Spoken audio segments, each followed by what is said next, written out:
karena beliau tidak bersedia hadir di ILC. Jadi saya dahuluin wawancaranya semalam. Kita dengar. KPU dianggap curang, Ya. KPU dianggap berpihak misalkan, Ya. itu semua bisa diklarifikasi, bisa dijelaskan. Misalkan begini, yang paling ramai itu kan ketika pendaftaran pasangan calon presiden, Ya. Pak Prabowo dengan Mas Gibran, Ya. itu KPU belum sudah dianggap memihak dan seterusnya ya. Padahal sebetulnya kami ini kan semata-mata hanya menjalankan putusan Mahkamah Konstitusi ya. Sekarang ini kan komplain-komplain soal perolehan suara yang ditayangkan di dalam Sirekap atau dipublikasikan dalam Sirekap, sistem informasi rekapitulasi hasil penghitungan suara yang disiapkan oleh KPU. Di dalam Sirekap ini tujuan utama kami adalah yang pertama publikasi hasil penghitungan suara di TPS. Yang dipublikasikan itu adalah foto, hasil unggah foto yang dibuat oleh teman-teman KPPS. Dan yang difoto itu adalah formulir C hasil yang ukurannya plano. Dan ini adalah formulir pertama untuk mengadministrasikan hasil pemilu. Kalau boleh dikatakan inilah originalitas suara pemilih diadministrasikan pertama kali. Itu ya dihebohkan juga tiba-tiba rekap ini di stop. Betul, rekapitulasi di tingkat kecamatan sementara kita tunda sejenak tanggal 18 dan 19 dan tanggal 20 Februari mulai dilaksanakan lagi. Itu kira-kira begini, karena di rekap di kecamatan itu hasil unggahan itu kan ditayangkan. Sebetulnya yang dihitung bukan yang ini, yang dihitung itu adalah formulir hasil penghitungan suara ya, dari TPS yang ada di dalam kotak suara. Jadi kalau misalkan di sebuah kecamatan itu ada 10 desa dan 10 desa itu ada 10 TPS, berarti kan ada 100 TPS, 10 kali 10 ada 100. Maka teman-teman di kecamatan itu akan merekapitulasi 10 TPS, dibuka satu-satu. Misalkan desa A ada 10 TPS, buka kotaknya TPS 1, mulai dari Pilpres, DPR, DPD, DPRD provinsi dan kabupaten kota. Dibuka, kemudian hitungannya ditayangkan dan kemudian dicocokkan apakah yang Sirekap sudah sesuai atau tidak. Bukan sebaliknya ini rujukannya kepada Sirekap, enggak. Ini yang dijadikan dasar utama. Kalau kemudian unggahan Sirekap yang tidak benar, kemudian dikoreksi di proses rekapitulasi. Nah kalau hitungan atau unggah hasil hitung yang di Sirekap belum tepat dan kemudian ditayangkan di dalam rekapitulasi tingkat kecamatan kan jadi problem. Nah waktu itu dalam 2 hari memang kemudian sasaran kepada KPU itu kan jangan-jangan KPU manipulasi suara dulu nih baru ditayangkan. Dan juga kalau diinapkan 2 hari itu bisa dimanipulasi. Ya itu dimanipulasi. Jadi tuduhan-tuduhan itu saya kira berlebihan dan tidak benar Bang. Karena unggahan foto formulir C hasil itu tayang terus.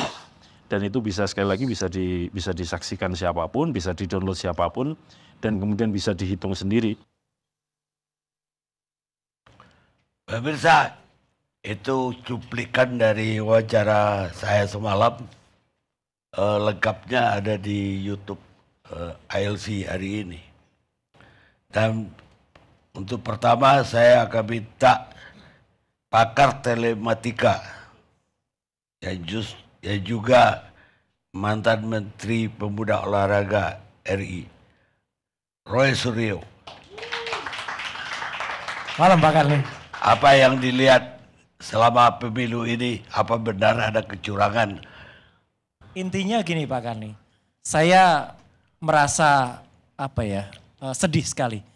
Kalau tadi dikatakan saya mencermati telematika, justru teknologi telekomunikasi, media dan informatika itu pada pemilu kali ini itu banyak sekali digunakan untuk berbuat hal yang tidak benar. Padahal teknologi itu sebenarnya bisa membantu kita. Salah satu contohnya saja Pak Karni, kalau saya terlihat bisa lancar bicara sekarang ini, itu sebenarnya bisa juga orang lain juga terlihat lancar karena dia pakai alat bantu Pak Karni. Itu pun sudah jelas. Pak Karni lihat saya kayaknya nggak pakai apa-apa kan? Padahal ada nih pakai ini. Nah, alatnya semacam ini Pak Karni. Dulu disembunyikan dalam jaket itu. Ada. Itu ketika ini untuk memberitahu kita, untuk feeding kita. Oh, feeding. Iya, untuk feeding. Pak Karni kan juga pakai kan feeding. Tapi kan kelihatan. Oh enggak ya? Oh, udah senior soalnya. Enggak suka saya. Tapi dulu pertama kali kan ada tuh siapa tuh pakai, saya sebut dia pakai mic-nya 3, wah rame Ibu. Padahal ya memang gitu. Tapi kan Jadi dikatakan ada yang bisikin itu maksud Anda? ya analisisnya begitulah gitu ya. Sekarang juga. Nah, ini awal. Jadi awal dari dulu aja udah ada kayak gitu. Nah, kemudian tadi yang disebutkan Sirekap. Ya. Ini barang bukti ini. Ya. Enggak, coba lihat. Itu namanya neck speaker. Itu bisa dihubungkan dengan handphone sehingga kalau saya bicara nanti bisa dengar di situ tanpa ketahuan. Ya kayak di anu dulu, di lama nanti saya pairing dulu ya. Clear. Yang penting clear. Gitu ya. Nah, tadi bagus sekali Ketua KPU bilang soal teori itu Pak Karni, Sirekap itu. Memang teorinya begitu. Sirekap itu sebenarnya bukan hal yang baru Pak Karni. Sirekap itu sudah dipakai pada saat pilkada. Ya, pilkada 2 tahun yang lalu ya. Artinya dipakai dan memang waktu itu oke. Karena apa? Hanya ada gangguan yaitu soal sinyal. Nah sekarang masalahnya adalah tadi form yang kemudian hasil tadi yang tayang itu banyak sekali laporan. Saya tidak hanya bilang banyak, tapi banyak sekali laporan yang kemudian ketika di scan, dipindai, istilahnya pakai OCR, Optical Character Recognizer, dan OMR, Optical Mark Reader, angkanya itu bisa berubah Pak Karni. Jadi artinya tadinya mungkin kalau 1 jadi 7 atau 1 jadi 4 itu masih logis. Ini angkanya bisa tambah 10 kali, bisa tambah 100 kali. Makanya ada yang suara yang masuk 800. Iya, padahal kan sampel sebenarnya Pak Karni. 1 TPS itu maksimal misalnya 250 sampai 300. Kasih aja limit di situ. Lebih dari 300 dia cut. Selesai kan? Nggak akan hebohkan. Tapi kan enggak. Justru limitnya itu tidak dipasang. Sehingga banyak sekali yang kemudian lonjak. Memang saya secara objektif bilang itu tidak hanya terjadi pada paslon tertentu. Nomor 2. Ada juga yang nomor 1, ada juga nomor 3. Cuman mostly sebagian besar itu terjadi penambahan itu pada angka nomor 2. Dan ini tidak logis kalau secara teknis. Karena OCR atau OMR ini teknologi yang sudah dipakai puluhan tahun oleh kampus-kampus yang ada untuk seleksi mahasiswa baru ya. Itu sebenarnya kalau salah baca paling ya 1 jadi 7, 1 jadi 4. Nggak akan nambah ratusan, nggak akan nambah puluhan. Lah ini kok bisa nambah? Apalagi ratusan ribu. Nah makanya, maka Pak Karni saya dengan tegas juga mengatakan ini harus diaudit forensik. Jadi harus diaudit forensik sehingga apa? Sirekap itu bisa kemudian dipertanggungjawabkan kepada masyarakat. Kenapa? Uang anggaran yang dipakai untuk Sirekap kan uang rakyat Bang Karni.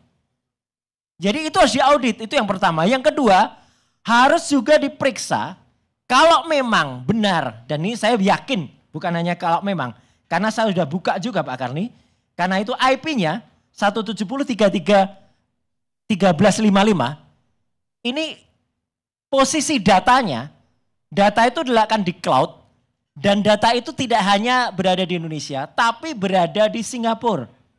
Ada di Allion Computing Co. Limited, itu merupakan cabang dari Alibaba.com. Jadi artinya ini melanggar juga undang-undang, melanggar PDP, melanggar Undang-Undang Perlindungan Data Privasi nomor 27 tahun 2022 kemarin. Data vital itu tidak boleh kalau tidak berada di dalam negeri. Dan ini pasti, maka kemarin ketika ada anggota KPU komisioner yang mengatakan saya jamin bahwa itu ada di Indonesia. Sudah deh kita tanya deh semua pemirsa YouTube-nya sini. Yakinkah kita kalau data di cloud kita hanya ada di dalam negeri? Tidak Pak Karni. Data cloud itu adanya di mana-mana. Bahkan ada pakar lain yang mengatakan datanya ada di Prancis, ada di China. Tapi kalau yang saya periksa datanya adanya di Singapura. Jadi banyak Pak Karni hal-hal yang menurut saya memang harus diperiksa. Dan harus diaudit kenapa? Karena KPU itu adalah lembaga yang menggunakan anggaran rakyat dan sesuai dengan Undang-Undang KIP, Keterbukaan Informasi Publik nomor 14 tahun 2008 harus dibuka. Jadi artinya saya sangat mendesak dan tidak bisa kemudian mengatakan oh kami sudah diaudit kok. Yang audit siapa kemarin? Kalau kemarin yang audit masih Kominfo ya itu berarti ya bagian-bagian juga sama juga gitu. Jadi harus lembaga independen ngaudit Dan kalaupun itu tidak digunakan sebagai alat utama, nih Bang Rocky kemarin saya juga sudah baca statementnya soal alat bantu. Ya. Tapi itu alat bantu utama si rekap ini. Kalau alat bantu itu dilepas, heboh nantinya. Jadi wajar Bang Karni kalau sekarang banyak masyarakat yang mempertanyakan ini. Dan kecurangan-kecurangan itu saya mendesak kampus terutama yang kemarin menjadi embrio pembuatan si rekap ini. Yang disebut-sebut, banyak sahabat saya di kampus itu juga, di kampus perguruan tinggi ternama di Bandung itu. Bicaralah, ayo teman-teman kampus bicaralah. Jangan Anda mau dijadikan bumper terhadap penyalahgunaan teknologi informasi. Itu Pak Karni. Anda yakin server itu ada di luar negeri? Jelas Pak Karni, ini IP atau interprotokol itu tidak mungkin bohong. Kita bisa periksa kok pakai program namanya UIS. Kita masukkan data itu dan akan muncul ini angka nih. 170.33.1355 dan itu terletak di Alibaba Cloud Singapore Private Limited. Clear Pak Karni, itu ada. Selain Anda bilang tadi melanggar undang-undang, Ya. Apakah di luar negeri itu bisa dimainkan suara di Logikanya Pak Karni sederhana aja Pak, kita punya barang. Dan kalau barang kita itu kita simpen tidak di rumah kita, siapa yang menjamin barang itu akan bisa aman 100%? Barang itu kita titipkan di tetangga dan di sana itu campur dengan jutaan data e-commerce dari seluruh dunia di alibaba.com ini. Gitu loh Pak Karni. Jadi ya saya nggak mau suudon, tetapi hal semacam itu mungkin nyatanya juga orang-orang yang pada mengatakan kok bisa data itu di kolom tertentu itu bisa ada automatically algorithm namanya. Bisa secara algoritma terotomatis terkalikan. Dan ini lucunya tidak bisa diubah dari sini tapi bisa diubah juga misalnya dari kecamatan gitu. Untuk pileknya bisa diubah. Tapi yang pilpres nggak bisa diubah tapi bisa dikoreksi di pusat. Nah ini kan aneh juga. Jadi tidak adanya prosedur yang standar terhadap angka-angka di Sirekap ini yang membuatnya bisa kemudian dia benar-benar aman dan firm. Dan lagi-lagi kalau dikejar soal itu nanti jawabannya apa? Oh itu kan bukan alat utama. Itu kan alat utamanya nanti. Form itu form yang hasil itu. C1 hasil itu yang nanti secara manual berjenjang ke atas. Lah kalau gitu buat apa? Kalau itu bukan alat utama buat apa anggaran miliaran habis buat alat itu Bang Karni? Ini saya sesek sekali teknologi digunakan justru untuk membungkus sebuah niat-niat yang kurang bagus gitu Bang. Baik, mari kita dengar jawaban dari Ketua KPU yang saya wawancarai semalam. Ini yang serius juga pertanyaan soal server yang di luar negeri. Ini mereka kaget karena cloud-nya ternyata dan afiliasi ke Alibaba. Saya baca, pusatnya juga ke Cina sana.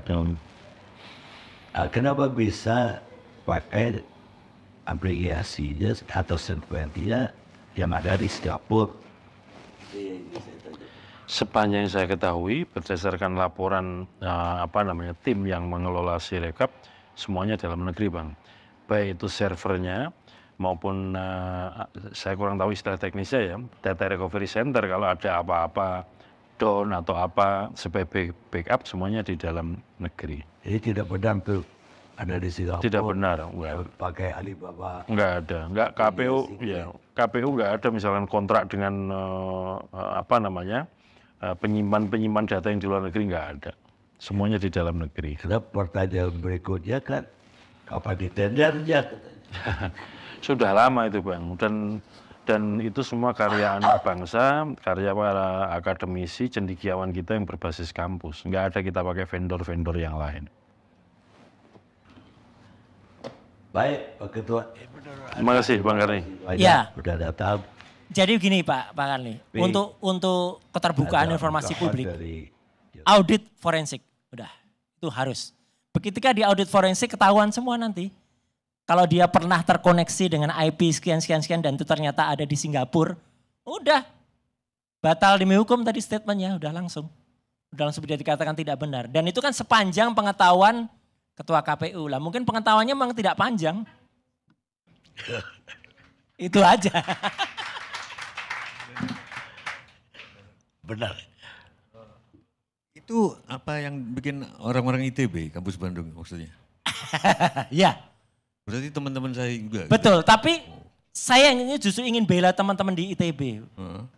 Tolong bicaralah sebenar-benarnya. Bukan maksudku, oke aku goblok-goblokan ya. Iya. Misalkan rata-rata 300 tiap TPS. Iya. Apa nggak dibikin otomatis kalau lebih dari 300, twing, nggak. Dulu ketika di pilkada, feature itu, protection automatic itu ada.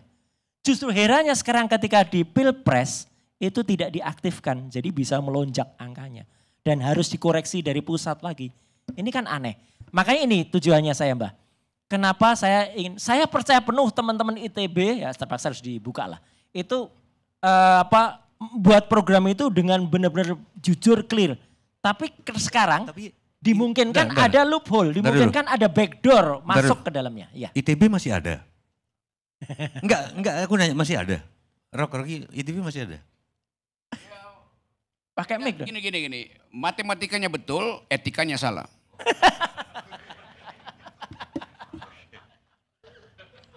Mungkin saja dia takut bicara Bang.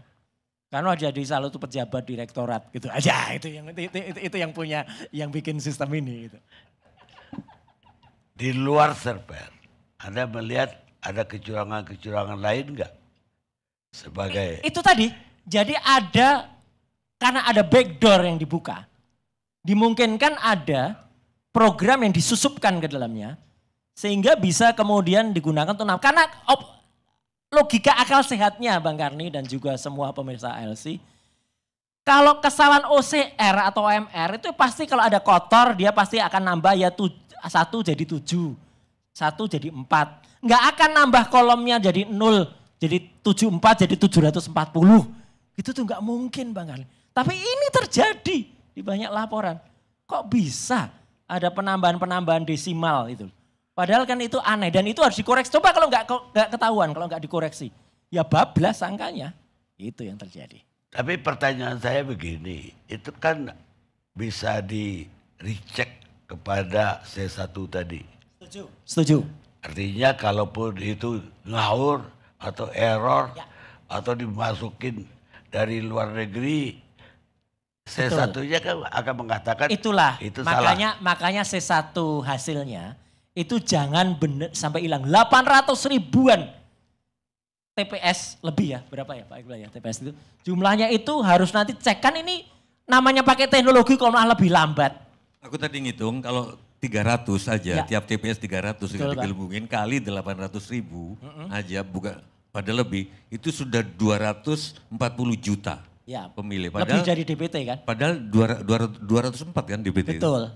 Makanya it's simple harusnya bisa dibuat sebuah automatic checker sehingga tidak perlu harus ada heboh kemarin Bang Karni. Kalau automatic checker yang dipasang, teknologi tadi ditambahkan etika di dalamnya, ya udah selesai, nggak perlu heboh ada Sirekap.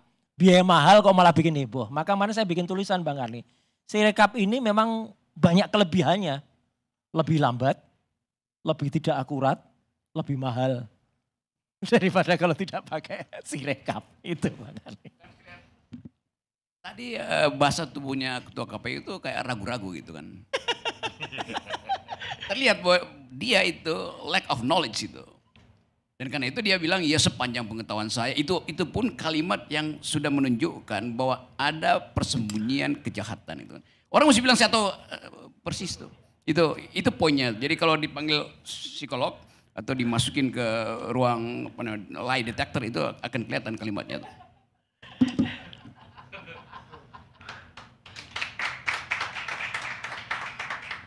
Masalah gramatik. Jadi kalau misalkan gimana Pak Karni gitu. Ya kotanya gimana Pak? Sepanjang pengetahuan saya. Berarti itu kata kunci sepanjang. Itu yang buruk buat orang yang mengerti keadaan. Harusnya aku jawab Pak Karni adalah begini-begini. Itu dong. Keraguan-keraguan itu artinya kebohongan. Ini grammar ya, ini soal grammar ya. Tadi ada sepanjang.